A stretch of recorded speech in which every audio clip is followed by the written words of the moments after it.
Before we hear from Carey Casey, author and CEO of the National Center for Fathering and Father of Four, answer this question: what in your home do you value most?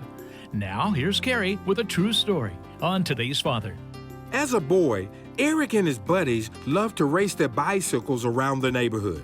Their favorite track was the U-shaped driveway at Billy's house. To make things interesting, they usually got out the hose and watered down turn 3.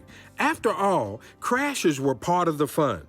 Also near turn 3, in the garage, was the prized possession of Billy's father, a 1958 T-Bird. It was maroon with white leather seats, chrome rims, every detail in place. Billy's dad spent many hours tending to that car, and it was absolutely perfect. And he often told the kids, "Don't you ever come near the T-Bird." Well, one day, as they were racing with their usual competitive intensity, Billy lost control. And normally the garage door was closed, but that day it was up, and Billy slid his Stingray right into the garage. Eric and the other boys heard his screams and ran over to see if he was okay.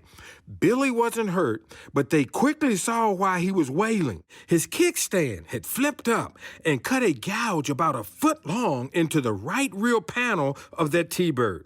They instantly knew two things. One, Billy was in big trouble, and two, it was time for them to get out of Dodge. Eric never found out exactly what happened that night, but from several houses down, he could hear Billy's dad yelling and cursing at him for what had happened.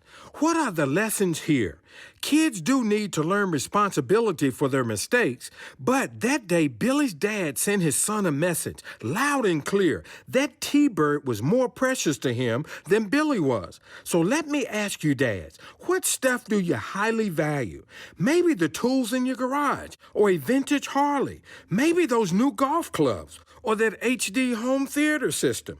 When we think of the value of our stuff compared to the value of our kids, which would win out? That's easy to answer now, but does your behavior, what you do, also reflect your children's high value? Does your stuff win out in your time and attention? Do your children know without a doubt that they are more precious to you than anything you own? After all, even a perfect T-Bird will rust, but relationships with our children can be forever. This is Carey Casey for Today's Father. To get our free ebook for dads, The 5 Things Every Kid Must Get from Dad, just visit fathers.com. Again, that's fathers.com. Or you can call 800-593-DADS. Thanks for listening, Dad, and keep up the good work.